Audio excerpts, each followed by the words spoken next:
অতিথি পাখিদের কলকাকলিতে মুখরিত উত্তরের জেলা রংপুর। পাখিদের এমন অবাধ বিচরণ দেখে যেন প্রকৃতিও মন জুড়াচ্ছে অপলক দৃষ্টিতে। এসব পাখিরা আকৃষ্ট করছে এই অঞ্চলের প্রকৃতিপ্রেমিকদের। এখানে অনুভূতিটা অনেক ভালো। আর আমরা এখানে হচ্ছে পাশে অনেক সময় হচ্ছে বাজারে আসি অথবা এদিকে আসি, তো ঘোরা হয় না। তো আমরা আজকে চিন্তা করলাম যে একটু সাইডে মাইডে কোথাও যাই ঘুরতে। তো ওই পারপাসে আর কি যখন শুনলাম যে এখানে একটা ভালো একটা মনোরম দৃশ্য আছে, পরিবেশ আছে, তো সেক্ষেত্রে আর কি আসা। তো আসার পরে অনেক ভালো লাগতেছে, মানে সুন্দর লাগতেছে আর কি পরিবেশটা। পাখিগুলো যেহেতু এখনও নির্ভয়ে আছে, হ্যাঁ, তো সেক্ষেত্রে যাতে করে আমি এটা বলবো, মানে বাংলাদেশের সব প্রান্তে যদি অতিথি পাখি আসে, তো সেক্ষেত্রে আমরা চাবো যে কেউ যদি কোনো ডিস্টার্ব না করে, যাতে করে অতিথি পাখি আরও বেশি আসে, সে থেকে নির্ভয়ে যাতে করে থাকতে পারে।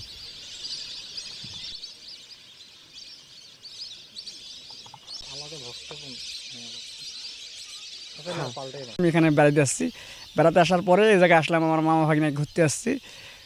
ঘুরতে আসার সময় দেখলাম যে এখানে অতিথি পাখি অনেকগুলো এসেছে।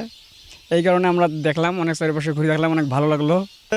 পাখিদের কোনো কেউ ডিস্টার্ব না করে, এভাবে যেন আরও অনেক পাখি আসতে পারে, আমাদের চারিপাশে যেন এইরকম অতিথি পাখি থাকতে পারে, প্রকৃতিটা খুব সুন্দর হবে।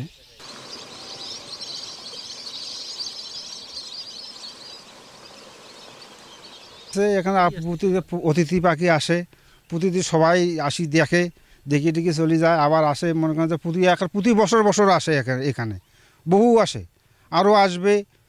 যদি ঢেলাঢেলি না করে, এলাকার লোক তো ঢেলাঢেলি করে না, কেউ সবাই আগ্রে দেখে করে, এখানে ভালো থাকে আর কি। কত রকমের পাখি দেখা যায়? মনে করেন 20-25 প্রকারের পাখি আসে। যে সবাই যাচ্ছে, তা আছে দেখাশোনা করছে, অথবা নিজেও যা দেখি। আর পাখি এই মনে করে একটা করে ডিগির অর্ধেক হয়ে যায়, মজাই লাগে। আচ্ছা, জেলা প্রশাসক আসছিল। কেউ পাখিগুলো মারে না, ধরে না? না না এটা না, বলেন পাখিটা কি কেউ মারে না? কেউ মারে না। পরিবেশবিদরা মনে করেন পাখিদের এমন অভয়ারণ্য টিকে রাখতে হলে বেশি বেশি বৃক্ষরোপণের কোনোই বিকল্প নেই। বিভিন্ন